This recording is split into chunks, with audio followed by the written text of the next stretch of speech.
বরগুনা সদরের হেউলি বুনিয়া গ্রামের একমাত্র সড়কের বেহাল দশা। এক দশকেও সংস্কার না হওয়ায় সড়কটি অভিশাপ হয়ে দাঁড়িয়েছে। চাঁদা তুলে কোনো মতে সড়কটি চলাচল উপযোগী করে রাখছেন স্থানীয়রা। এমন অবস্থা জেলার 450 কিলোমিটার গ্রামীণ সড়কেরই। মাথা ফাটে হাসপাতাল গেছে, আইছে বহুত কিছু হয়েছে। চলতে বেলতে গর্ভধারী মা বুই নইলে ডেলিভারি রাস্তায় হইবে। তারপর রাস্তা কোনো কাজ হয় না। বরিশালের 350 কিলোমিটার গ্রামীণ সড়ক ভেঙে গেছে। প্রতিদিনই ঘটছে ছোট বড় দুর্ঘটনা। বছর জুড়ে এমন দশা থাকলেও সংস্কারের উদ্যোগ নেয়নি কর্তৃপক্ষ। চলা লাগে মনে করেন ভ্যানে, অটোতে, জাকি ম্যাকি খাইয়া। আমি অসুস্থ, কয়েকদিন ধরে ঠিকমতো গাড়িতে চড়তে পারি না। অটো রিক্সা চলে কেউই চালাই, আমরা যাইতে পারতেছি না, কারণ আমাদের অনেক পাসপোর্ট ভাঙ্গে চুরা এখন এই রাস্তাটা আমাদের মেরামতের দরকার।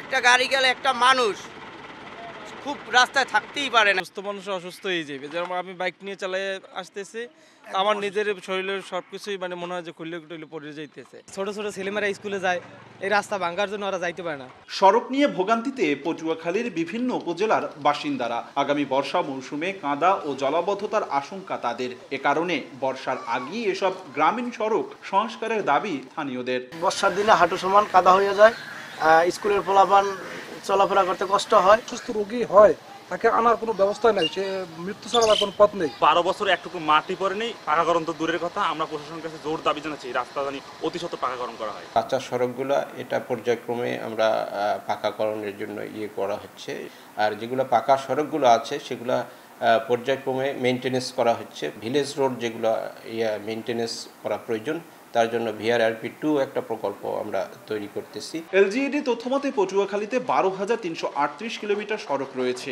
এর মধ্যে কাঁচা সড়ক 9,223 কিলোমিটার এবং পাকা সড়ক 3,114 কিলোমিটার।